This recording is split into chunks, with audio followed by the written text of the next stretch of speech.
The envelope was never supposed to reach me. It was addressed to my sister, but her carelessness left it half open on the kitchen table. I remember the smell of coffee turning bitter in my cup as I pulled the folded papers out and saw my name crossed out in my grandmother's will. My sister had rewritten the future in her favor, and worse, she thought no one would ever know. My name is Laura. I'm 32 years old. People say I come across as calm, maybe too calm for the things I've lived through. But inside, I carry every detail, every fracture of trust like glass beneath the skin. I was raised to believe that family stood above everything else. Loyalty, fairness, dignity, those were the words my grandmother repeated to me when I was small. She never raised her voice, never made a scene. Her strength was in her quiet certainty, and I thought I'd inherited that from her. Which is why betrayal didn't break me. It sharpened me. That morning, I looked at the forged signature and felt something close to grief, but not for the money. It was grief for what we had lost before anyone had died: trust, blood, the idea of family as a safe place. My sister, Melanie, was always hungry for recognition. Younger than me by 3 years, she grew up believing she was owed compensation for simply being overlooked. When I went to college, she said, "Now you'll take everything." When I came home with a good job, she muttered, "You think you're better than us." And when Grandma fell ill, Melanie was the first to count the value of her things instead of the hours by her bedside. What she didn't know was that Grandma had trusted me with more than heirlooms. She had trusted me with her stories, her quiet warnings about the family's shadows, the truth behind the polished smiles. Sitting at the table, I traced the ink of the false will. My sister had arranged this. Maybe with a lawyer in her pocket, maybe with threats whispered in the right ears. What struck me most was the arrogance, thinking I would never see it, never question it. But there it was, waiting for me like an open confession. My chest was tight, but my hands were steady as I slid the papers back into the envelope. I didn't make a sound. My mother passed me in the hallway and asked if I wanted more coffee. I answered with a simple, "No, thank you." I don't think she noticed how carefully I was holding my breath. I went to my room and closed the door. For a long time, I stared at the ceiling and let the truth settle in. Betrayal rarely comes with shouting or fists. It comes with silence, with a signature that isn't real, with someone you love believing you'll never fight back. I thought about confronting Melanie right then, demanding an explanation. But I knew how that would go: tears, excuses, twisting the story until somehow I was the villain. No. This required something else. Something colder. I took out my notebook, the same one I'd used through college when I couldn't sleep. On the first page, in dark ink, I wrote a single line: "She thinks I won't act." That was the beginning. The air outside the window smelled of rain, heavy and sharp, promising a storm. I pressed my palm against the glass, feeling its chill.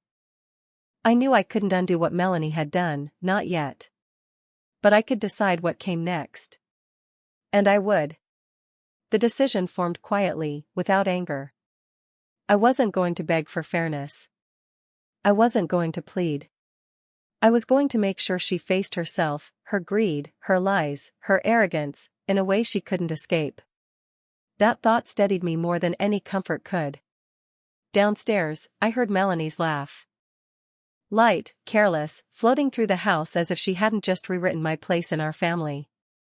I closed my notebook and slid it under my pillow. The sound of her voice made my skin prickle, but I didn't move. Not yet. There would be a time for movement, for words, for truth laid bare in front of everyone. It wasn't today. But it was coming. I could almost hear it in the rhythm of the rain starting to fall. And when it came, I knew it would be her turn to sit in silence, unable to breathe, holding her own betrayal like glass in her hand. The only question was how much damage I would allow before that day arrived. The rain tapped harder against the glass that night, as if the house itself wanted me to stay awake. I lay there with my notebook still under the pillow, hearing every creak of the floorboards below me, every careless movement of Melanie drifting through the walls. Sleep didn't come. What came instead was the steady unraveling of memories I hadn't touched in years, memories of the one person who had taught me how to withstand storms without drowning. It was my grandmother who raised me to believe that strength wasn't loud. She taught me in ways that were small and unforgettable. When I was 8, I broke a vase in her living room, a family heirloom from her own mother. I expected anger, punishment, the sharp words I would have heard from my parents. But she only picked up the pieces, laid them carefully in her hands, and said, "Not everything broken needs to be thrown away. Some things can remind us how fragile we all are." She wrapped the fragments in newspaper and set them in a box, never mentioning it again.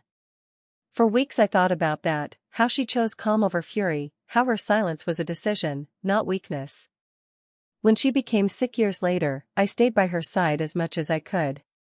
Even then, she never asked for pity. She spoke of the past, of her own mistakes, of the people who disappointed her but never managed to take away her dignity. And she spoke of legacy, not in terms of money or property, but in the weight of one's choices, the trace they leave behind. She told me once, late at night, that real inheritance isn't what you receive, it's what you carry into the next room, what you do with the truth when no one is watching. I've never forgotten that. Thinking of her steadied me now, as I lay in a house where her memory was being twisted into numbers and possessions by my sister. Melanie hadn't cared about those nights, about the stories whispered over weak tea or the worn quilt that smelled faintly of lavender. She only saw the jewelry box, the deeds, the bank accounts. And yet, deep down, I knew she understood that I was the one who had received the part that couldn't be stolen, the lessons, the weight of responsibility. That was why she wanted me cut out.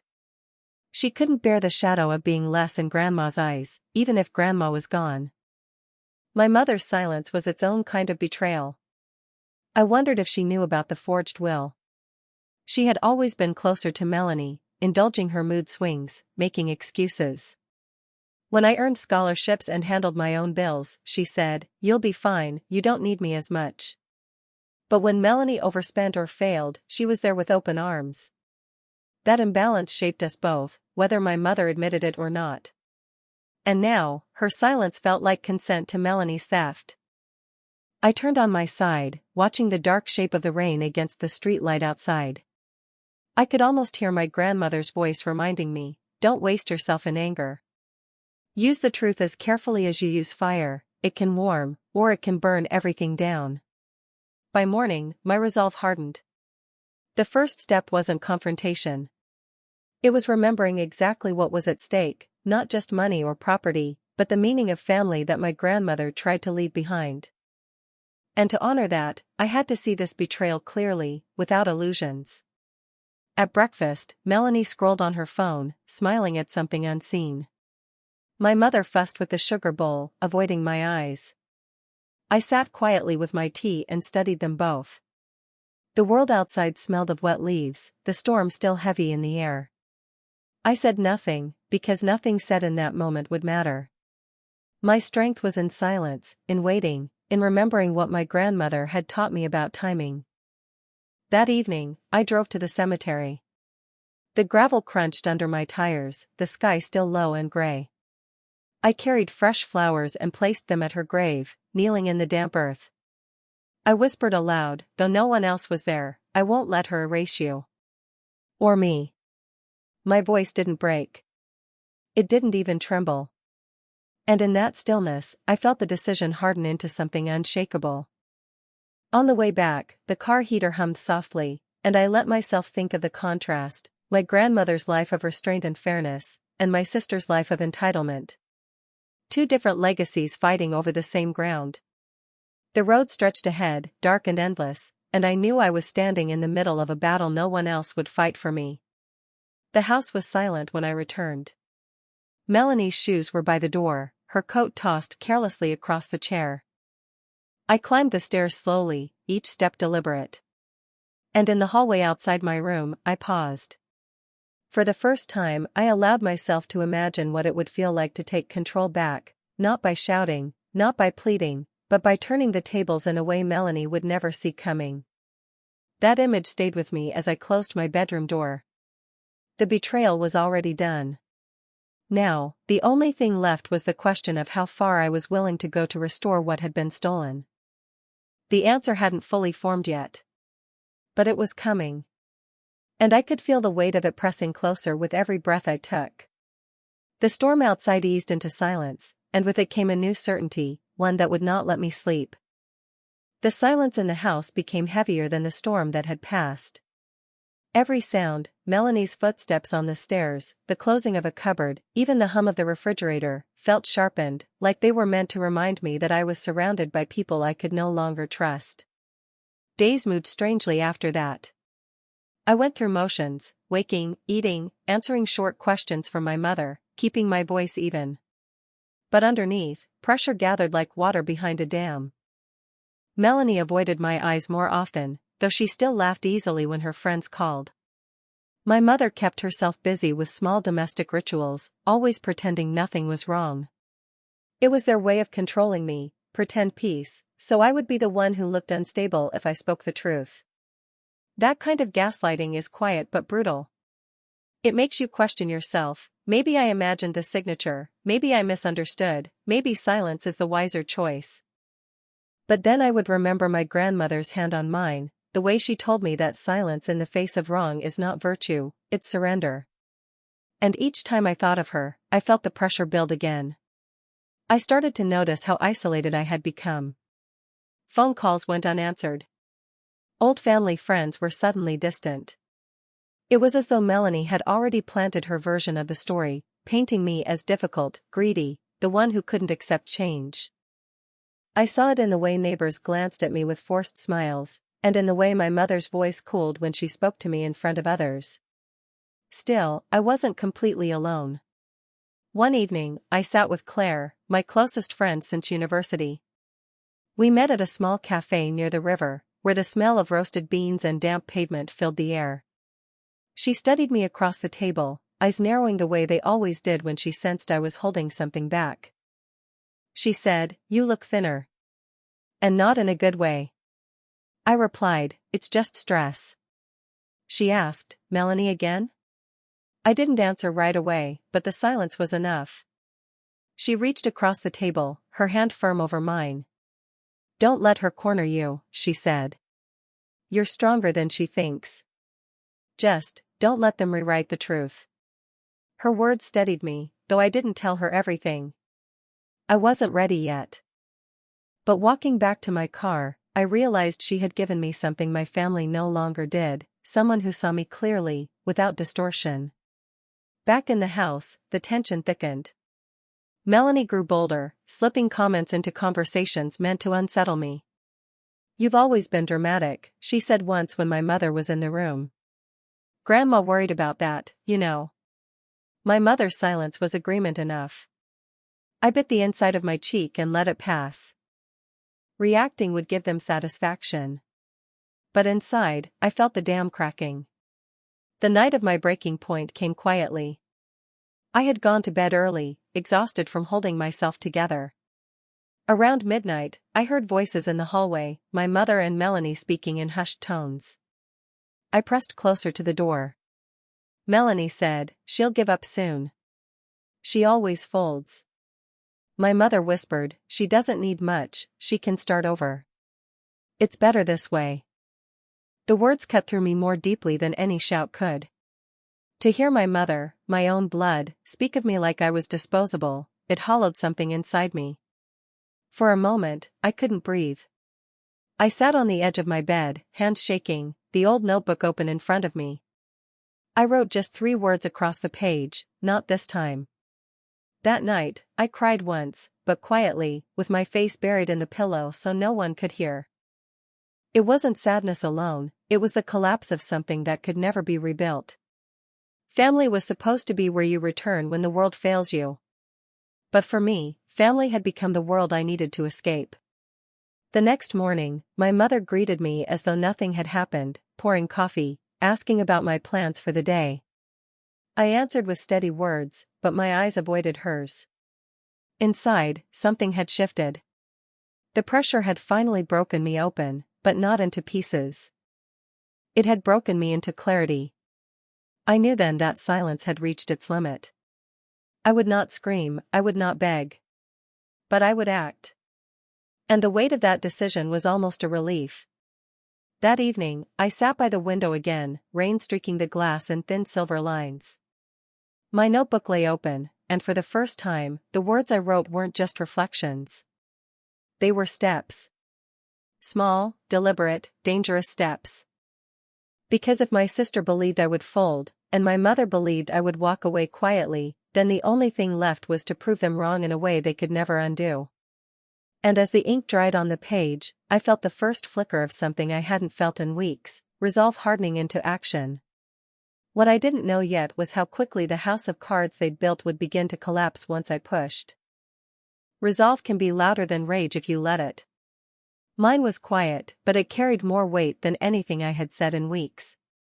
I began with the small things, checking drawers, filing cabinets, the back of closets.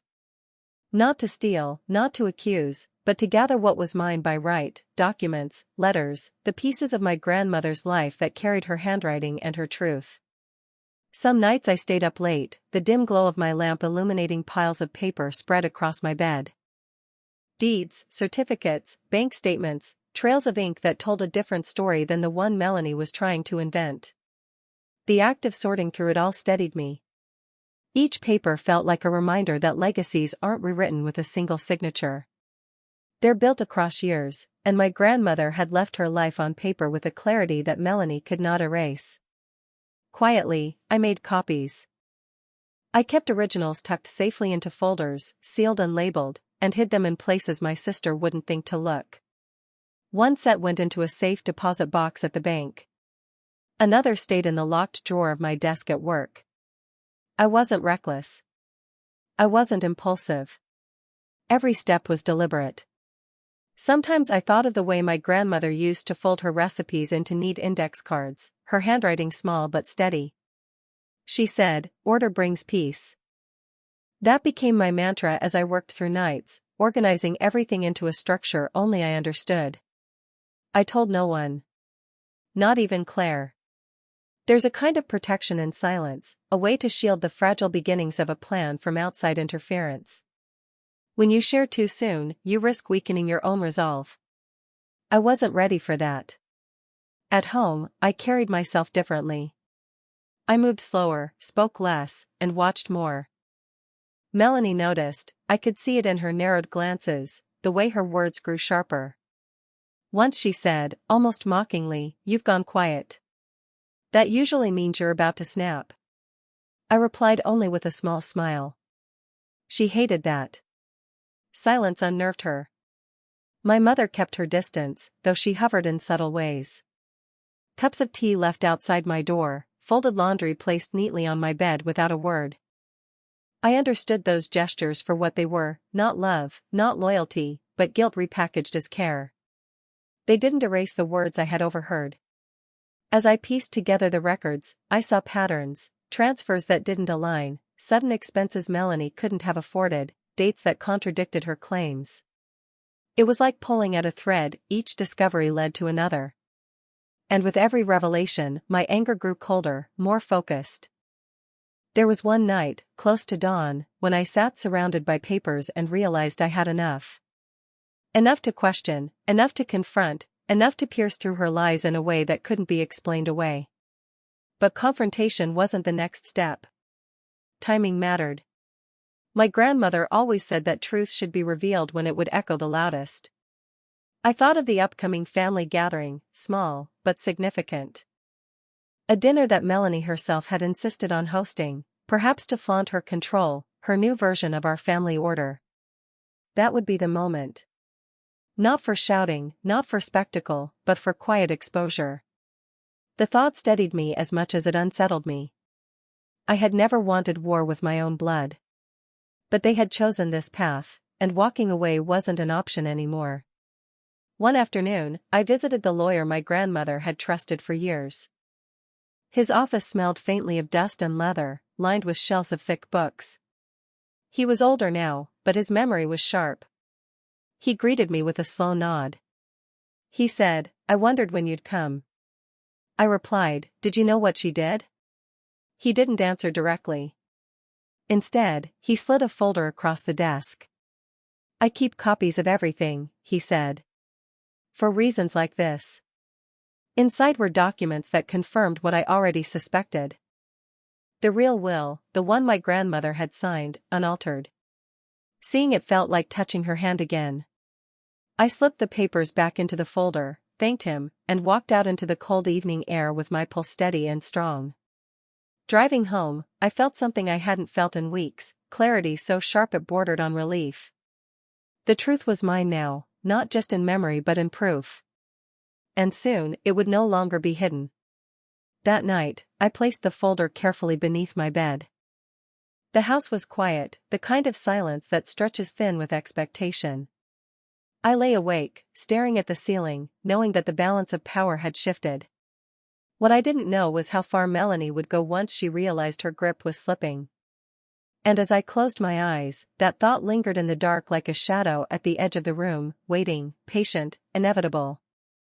The dinner began with clinking glasses and forced laughter, but beneath the sound was a silence waiting to be broken. I could feel it, like a current humming under the tablecloth. Melanie had arranged everything, candles on the sideboard, polished silverware, plates lined in perfect symmetry.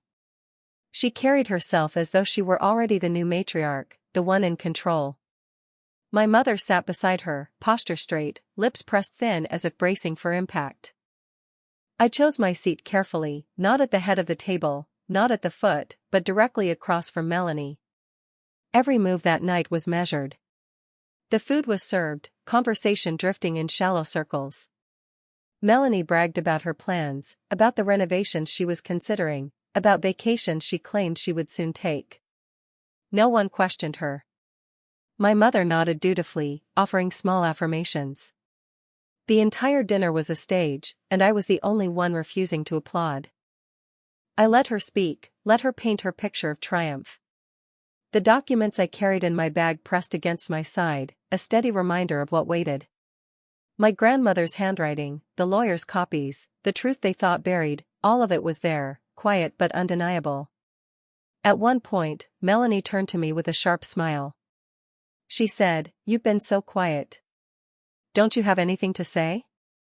I replied, "I'm just listening."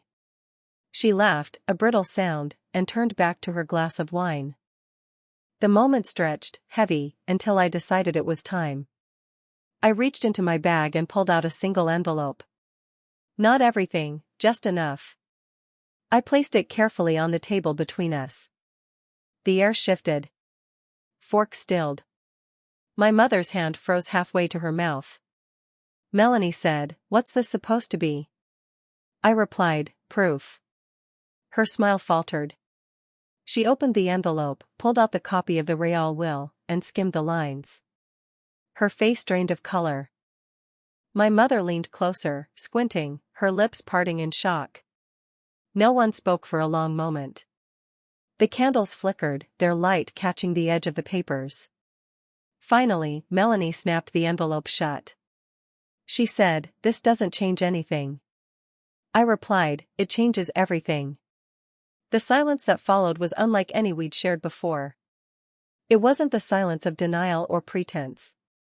It was the silence of exposure, of truth standing naked in the room where lies had lived too long. My mother set down her fork with trembling fingers. She whispered, "Laura, where did you get this?" I replied, "From the man Grandma trusted most. The one she knew wouldn't betray her." Melanie's jaw tightened. She wanted to fight, to argue, but there was no script for this.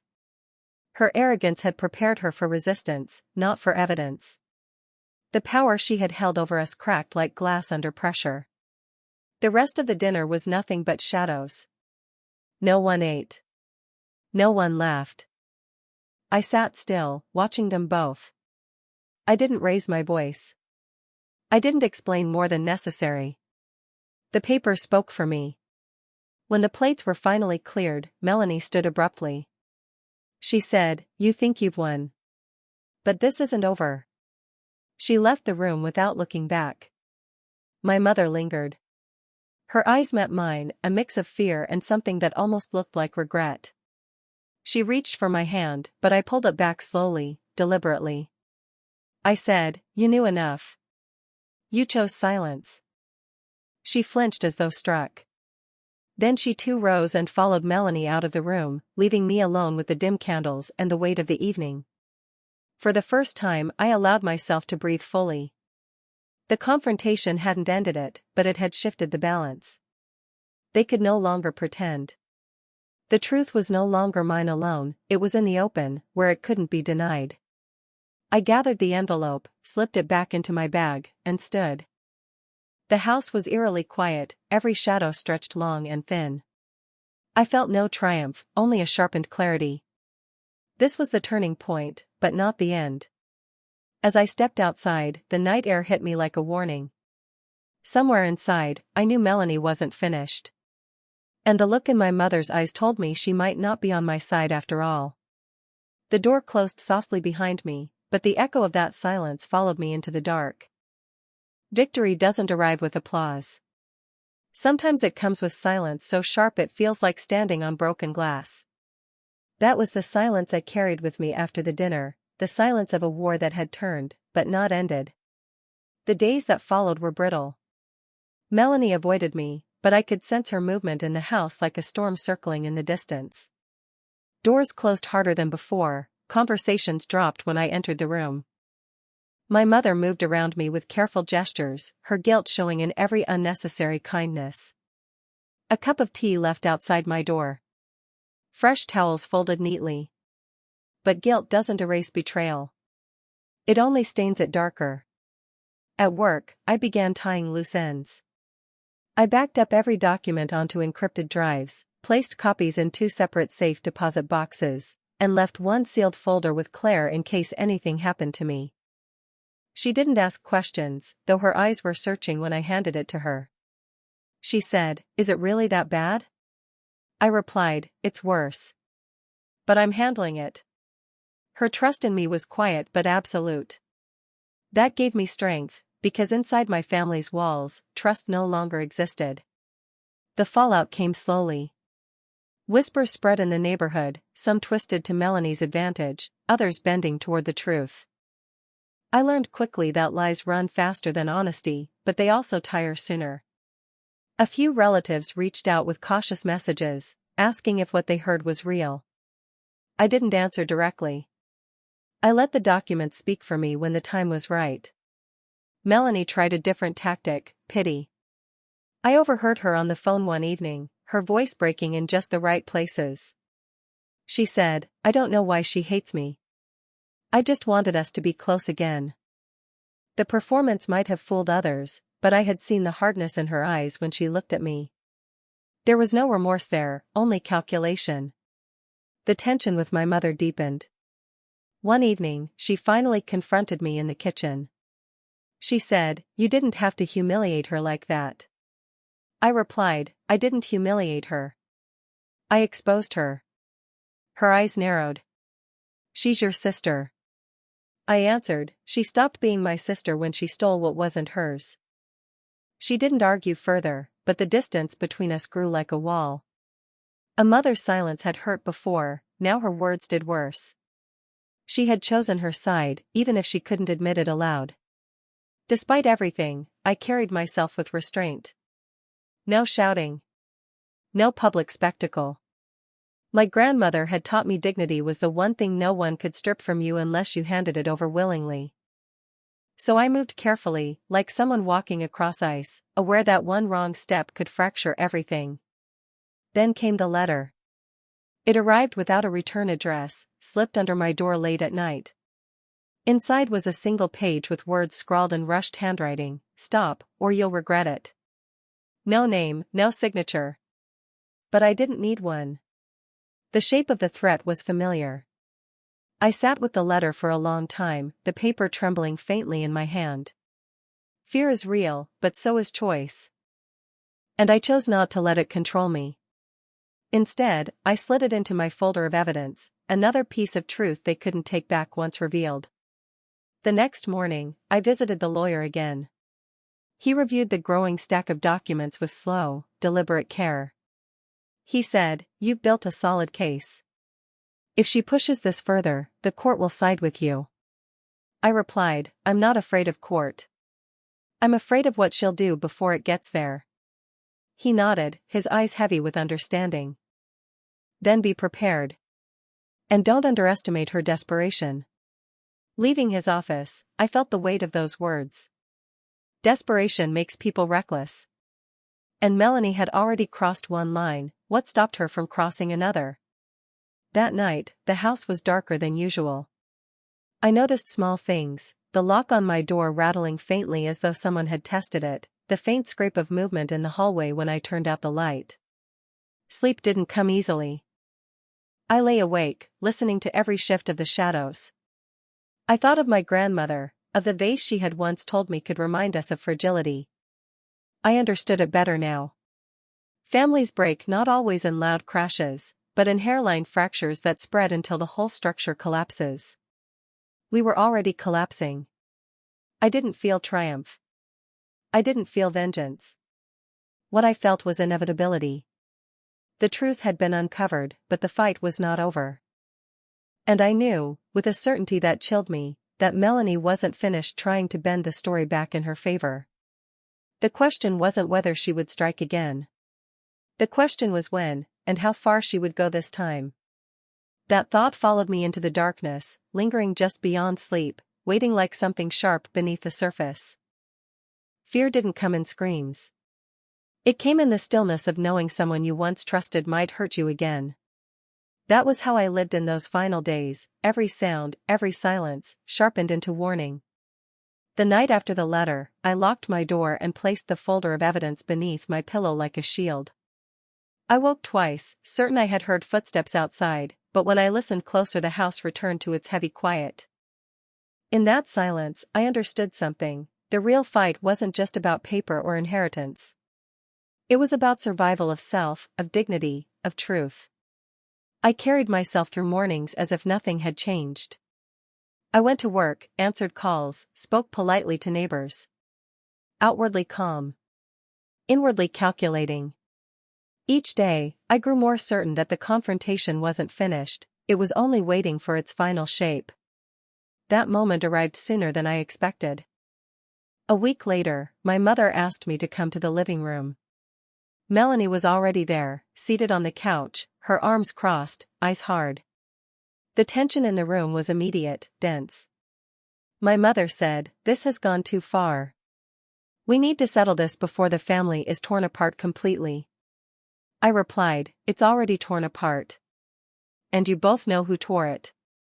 Melanie's lips curled into a thin smile. She said, "Do you think waving papers around makes you stronger than me? No one will believe you. They'll believe the story I tell." I answered, "Stories collapse when the truth stands beside them." I placed the sealed folder on the coffee table. Inside was everything, the real will, the copies, the inconsistencies in her forged version, even the threatening letter. My mother's eyes darted between us, her face pale, caught between two daughters who were no longer sisters. Silence stretched. Then Melanie reached for the folder. I let her open it. Page after page slid into her hands, each one striking harder than words ever could. By the time she looked up, her bravado had faltered. Her hands shook. She whispered, "You planned this." I replied, "No. You forced this." My mother buried her face in her hands. For the first time, she seemed to see what she had enabled, what she had ignored until it grew into poison. "I should have stopped this earlier," she said softly. I didn't answer. Her regret came too late. That night marked the true end. Not of conflict, it would take lawyers, courts, time, but of illusion. The mask had fallen. Melanie couldn't pretend anymore. And my mother couldn't claim ignorance. The fallout rippled quickly. Calls from relatives became more frequent. Some expressed sympathy, others avoided the subject altogether. Reputation, once Melanie's armor, turned against her. The story of her forgery began to circulate, not shouted, but whispered. And whispers have a way of traveling faster than anything else. I didn't celebrate. I didn't gloat. Instead, I moved with the same quiet restraint my grandmother had taught me. I handed the documents to the lawyer. I gave statements. I showed up when required. Calm, steady, undeniable. Weeks passed, and the house grew emptier. Melanie stopped coming home. My mother retreated into herself, speaking less and less, her silence now a mirror of the damage she had once allowed. I lived in those rooms without pretending anymore. It wasn't home, not in the way it once had been, but it was space reclaimed. Sometimes, late at night, I thought of my grandmother. I imagined her sitting at the kitchen table, folding those recipe cards, reminding me that dignity outlives lies. I hoped I had honored her lesson. The last time I saw Melanie, it wasn't in court. It was on the street, months later. She looked thinner, her confidence gone, though her eyes still carried the same defiance. She walked past me without speaking, but just before she disappeared into the crowd, she glanced back once. There was no victory in her gaze, only recognition of the distance that would never close between us. I stood still for a long time after, the city rushing around me, and felt an odd kind of peace. Not joy. Not triumph. Just release. Betrayal had marked me, but it hadn't destroyed me. The inheritance was never just money, it was the choice to carry forward the truth, to refuse silence where it mattered most. That was what I kept. That was what she lost. And as I walked away that day, I knew the story of us, of sisters, of mother and daughter, of a family undone, would never be repaired. But I also knew I had survived it with my integrity intact. The final lesson was simple, and it stayed with me. Sometimes revenge isn't fire or fury.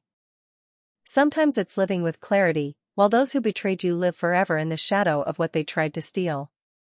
And in that clarity, I finally let go.